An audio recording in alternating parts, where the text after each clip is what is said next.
Welcome to Suman TV Kannada. ಸ್ವಾಗತ ವೀಕ್ಷಕರೇ. Bagepalli BJP ಮುಖಂಡರಾದ ಸಿ ಮುನಿರಾಜ್ ಅವರು ಮಾತನಾಡಿರುವ ಒಂದು ಮಾತು ಇದೀಗ ರಾಜಕೀಯ ವಲಯದಲ್ಲಿ ಮತ್ತೊಂದು ಚರ್ಚೆಗೆ ಕಾರಣವಾಗಿದೆ. ಅಷ್ಟಕ್ಕೂ ಅವರು ಹೇಳಿದ್ದೇನು, ಈ ಹೇಳಿಕೆ ಯಾಕೆ ಇಷ್ಟೊಂದು ಚರ್ಚೆಯಾಗ್ತಿದೆ, ಬನ್ನಿ ಈ ವಿಶೇಷ ವರದಿಯಲ್ಲಿ ತಿಳಿಯೋಣ.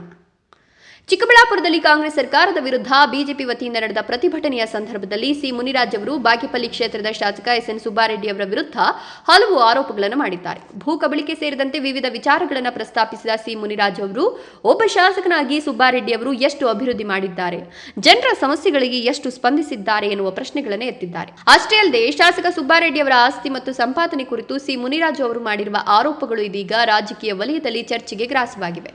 ಆದರೆ ಇವು ಆರೋಪಗಳು ಮಾತ್ರವಾಗಿದ್ದು ಅವುಗಳ ಸತ್ಯಾಸತ್ಯತೆ ಸಂಬಂಧಪಟ್ಟ ದಾಖಲೆಗಳು ಮತ್ತು ಅಧಿಕೃತ ತನಿಖೆಯಿಂದಲೇ ಸ್ಪಷ್ಟವಾಗಬೇಕಿದೆ. ಇನ್ನೊಂದು ಕಡೆ ಬಾಗೇಪಲ್ಲಿ ಕ್ಷೇತ್ರದ ಜನರ ಸಮಸ್ಯೆಗಳು, ಅಭಿವೃದ್ಧಿ ಕೆಲಸಗಳು ಹಾಗೂ ಶಾಸಕರ ಕಾರ್ಯವೈಖರಿ ಬಗ್ಗೆ ಸಾರ್ವಜನಿಕ ವಲಯದಲ್ಲೂ ಚರ್ಚೆಗಳು ನಡೆದಿವೆ. ಒಬ್ಬ ದಲಿತ ಯುವಕ ಆಧಾರ ಸಮೇತ ಪ್ರಶ್ನೆ ಕೇಳಿದಾಗ ಶಾಸಕರು ಸಮರ್ಪಕವಾಗಿ ಉತ್ತರ ನೀಡಲಿಲ್ಲ ಎಂಬ ಆರೋಪವನ್ನು ಸಿ ಮುನಿರಾಜ್ ಅವರು ಮಾಡಿದ್ದಾರೆ. ಅವರು ಕೂಡ ಅನೇಕ ಹಗರಣಗಳು ಮಾಡಿರ್ತಕ್ಕಂಥದ್ದು, ಅನೇಕ ಸಾವಿರಾರು ಎಕರೆ ಮಾಡಿರ್ತಕ್ಕಂಥದ್ದು ನಾನು ಹೇಳೋದಲ್ಲ, ಮಾಧ್ಯಮದಲ್ಲಿ ನೀವೆಲ್ಲ ನೋಡ್ತಾ ಇರ್ತೀರಾ. ಇವತ್ತು ಸಿದ್ದರಾಮಯ್ಯನವರು ನೋಡ್ಬೇಕು, ಡಿ ಕೆ ಶಿವಕುಮಾರ್ ಅವರು ನೋಡ್ಬೇಕು, 800 ಎಕರೆ 1000 ಎಕರೆ ಅಂತ ಒಬ್ಬ ದಲಿತ ಹೋರಾಟಗಾರ ಹೋರಾಟ ಮಾಡ್ತಾ ಇದ್ದಾರೆ. ಕಾಂಪೌಂಡ್ ನಿಮ್ಮ ಮಾಧ್ಯಮಗಳೆಲ್ಲ ಕೂಡ ಕಾಂಪೌಂಡ್ ಹಾಕಿದ್ದಾರೆ. ಇದರ ವಿರುದ್ಧ ನಾವೆಲ್ಲ ಕೂಡ ಹೋರಾಟ ಮಾಡ್ತೀವಿ. ಮುಂದಿನ ದಿನಗಳಲ್ಲಿ ಇನ್ನ ಗೊತ್ತಾಗುತ್ತೆ. ಆ ಒಂದು ಸರ್ಕಾರದ ಆಸ್ತಿಗಳನ್ನು ಕಬಳಿಕೆ ಮಾಡಿಕೊಂಡು ಇವರೆಲ್ಲ ಕೂಡ ಏನ್ ಆಸ್ತಿಗಳು ಮಾಡ್ಕೊಂಡಿದ್ದಾರೆ. ಮೊನ್ನೆ ಡಿ.ಸಿ ಅವರೇನೋ ಪ್ರಮೋಷನ್ ಕೊಟ್ಟರು, ಏನ್ ಇಡೀ ರಾಜ್ಯದಲ್ಲಿ ಸುಬ್ಬಾರೆಡ್ಡಿ ಅವರ ಗ್ರಾಂಟ್ ಜಾಸ್ತಿ ಕೊಟ್ಟಿರೋದು, ಎಲ್ರಿಗೂ ಇದು ಕೊಟ್ಟಿರೋದೇನು ಗ್ರಾಂಟ್ ಸರ್ಟಿಫಿಕೇಟ್ ಕೊಟ್ಟಿರೋದೆಲ್ಲ ಜಮೀನುಗಳಿಗೆ ಸಾಗುವಳಿಗೆ ಚೀಟಿಗಳು ಕೊಡ್ಸಿರೋದು ಅಂತ. ಯಾರು ಕೊಡ್ಸಿದಾರೆ ಹೇಳಿ? ಅವ್ರ ಬೇನಾಮಗಳು ಕೊಡಿಸ್ಬಿಟ್ಟು ಆರಾಮಾಗಿ ರಿಜಿಸ್ಟರ್ ಮಾಡ್ಕೊಂಡ್ಬಿಟ್ಟಾರೆ. KDB ದುಡ್ಡು ಮಾಡ್ಕೊಂಡ್ಬಿಡೋಣ ಅಂತ. ಇದನ್ನ ಇವತ್ತು ಈ ಭಾಗದಲ್ಲಿ KDB ಅಷ್ಟೇ, KDB ಅನೇಕ ಹಗರಣಗಳು ನಡೀತಾ ಇದೆ. ಶಿಡ್ಲಘಟ್ಟದಲ್ಲಿ, ಬಾಗೇಪಲ್ಲಿಯಲ್ಲಿ, ಚಿಂತಾಮಣಿಯಲ್ಲಿ ಈಗಾಗಲೇ ನಡೆದು ಹೋಗಿದೆ. ಇವತ್ತು ಶಿಡ್ಲಘಟ್ಟದಲ್ಲಿ ಹೋರಾಟ ಮಾಡ್ತಾ ಇದ್ದಾರೆ ರೈತರು, ಆರಾತ್ರಿ ಧರಣಿ ಮಾಡ್ತಾವ್ರೆ. ಸಾವಿರಾರು ಎಕರೆ ಲೂಟಿ ಹೊಡಿತಾ ಇದ್ದೀರಾ. ನೀವೇ ಜಮೀನ್ ತಗೊಂಡು 10 ಲಕ್ಷ 20 ಲಕ್ಷಕ್ಕೆ ಜಮೀನ್ ತಗೋತೀರಾ, 1 ಕೋಟಿ 20 ಲಕ್ಷ ರೂಪಾಯಿ ನೀವೆಲ್ಲ ತಗೋತಾ ಇದ್ದೀರಾ. ಇದೆಲ್ಲ ಕಣ್ಕಾಣಲ್ವಾ ನಿಮ್ಗೆ? ಬಾಗೇಪಲ್ಲಿಯಲ್ಲೂ ಸೇಮ್ ಅವ್ರ ಬಾರ್ಗಳಲ್ಲಿ ಇರ್ತಕ್ಕಂಥ ಮ್ಯಾನೇಜರ್ಗಳಿಗೂ ಜಮೀನೆ, ಅವ್ರಿಗೆ ಅಣ್ಣ ತಮ್ಮಂದ್ರಿಗೂ ಜಮೀನೆ, ಅವ್ರ ಮನೇಲಿ ಇರ್ತಕ್ಕಂಥ ಬೀಗರಿಗೂ ಜಮೀನೆ, ಎಲ್ರಿಗೂ ಜಮೀನೆಲ್ಲ ಮಾಡ್ಕೊಂಡಿದಾರ.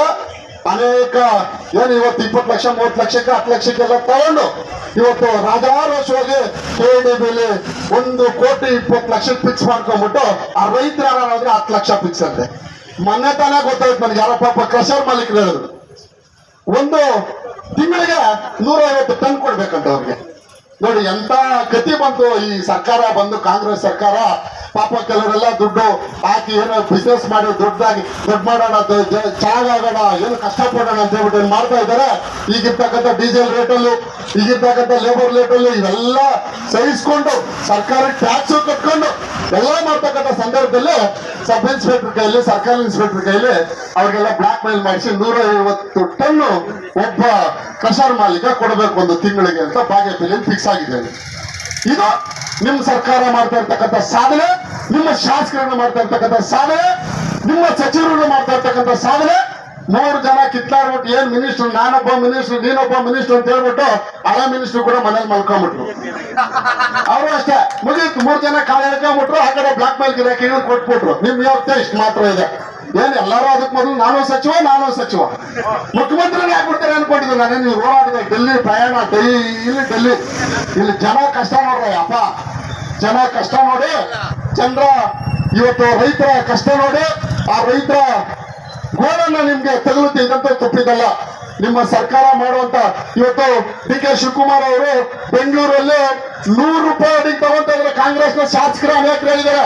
ಅವ್ರಿಗೆ ಹೋದ್ರೆ ಡಿಸ್ಕೌಂಟ್ ಅಂತ 20 ರೂಪಾಯಿ 80 ರೂಪಾಯಿ ಕೊಡ್ಲೇಬೇಕಂತೆ ಅವರು. ಕಾಂಗ್ರೆಸ್ ಶಾಸಕರು ನನಗೆ ನೇರವಾಗಿ ಹೇಳಿದ್ರು, ಅಣ್ಣ ನೀವಲ್ಲ ಕೊಡೋದು 100 ರೂಪಾಯಿ, ನನಗೆ 80 ರೂಪಾಯಿ ನಮ್ಮ ಹತ್ರನೇ ತಗೊಂಡವ್ರೆ, 20 ರೂಪಾಯಿ ಮಾತ್ರ ಡಿಸ್ಕೌಂಟ್ ನಮ್ಗೆ ಅಂತ. ಹಾಗಾದ್ರೆ ಈ ಆರೋಪಗಳಿಗೆ ಶಾಸಕ ಎಸ್ಎನ್ ಸುಬ್ಬಾರೆಡ್ಡಿ ಅವರ ಉತ್ತರ ಏನು? ಜನರ ಸಮಸ್ಯೆಗಳನ್ನು ಬದಿಗೊತ್ತಿ ರಾಜಕೀಯ ಹೋರಾಟಗಳಿಗೆ ಆದ್ಯತೆ ನೀಡಲಾಗ್ತಿದೆಯೇ, ಅಥವಾ ಕ್ಷೇತ್ರದ ಅಭಿವೃದ್ಧಿಗಾಗಿ ಅಗತ್ಯವಾದ ಕೆಲಸಗಳು ನಡೀತಿವೆಯೇ? ಈ ಪ್ರಶ್ನೆಗಳಿಗೆ ಉತ್ತರವನ್ನ ಬಾಗೇಪಲ್ಲಿ ಕ್ಷೇತ್ರದ ಜನರೇ ನೀಡಬೇಕಿದೆ. ಒಟ್ಟಿನಲ್ಲಿ ಸಿ ಮುನಿರಾಜು ಅವರ ಈ ಹೇಳಿಕೆ ಇದೀಗ ಬಾಗೇಪಲ್ಲಿ ರಾಜಕೀಯದಲ್ಲಿ ಹೊಸ ಚರ್ಚೆಗೆ ಕಾರಣವಾಗಿದೆ. ಆರೋಪಿಗಳಿಗೆ ಶಾಸಕರ ಪ್ರತಿಕ್ರಿಯೆ ಏನು? ಮುಂದಿನ ದಿನಗಳಲ್ಲಿ ಈ ವಿಚಾರ ಯಾವ ರೀತಿಯ ತಿರುವು ಪಡೆದುಕೊಳ್ಳುತ್ತೆ ಅನ್ನೋದನ್ನ ಕಾದು ನೋಡಬೇಕಿದೆ.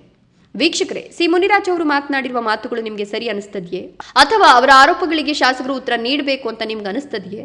ನಿಮ್ಮ ಅಭಿಪ್ರಾಯವನ್ನು ಕಮೆಂಟ್ ಮೂಲಕ ತಿಳಿಸಿ. ಇಂತಹ ಸ್ಥಳೀಯ ರಾಜಕೀಯದ ವಿಶೇಷ ವರದಿಗಳಿಗಾಗಿ ನಿಮ್ಮ ಸುಮನ್ ಟಿವಿ ಕನ್ನಡ ಚಾನೆಲ್ ಅನ್ನು ಸಬ್ಸ್ಕ್ರೈಬ್ ಮಾಡಿ, ವಿಡಿಯೋವನ್ನು ಲೈಕ್ ಮಾಡಿ ಮತ್ತು ಶೇರ್ ಮಾಡಿ. ಸುಮನ್ ಟಿವಿಗಾಗಿ ವಿಶೇಷ ವರದಿ.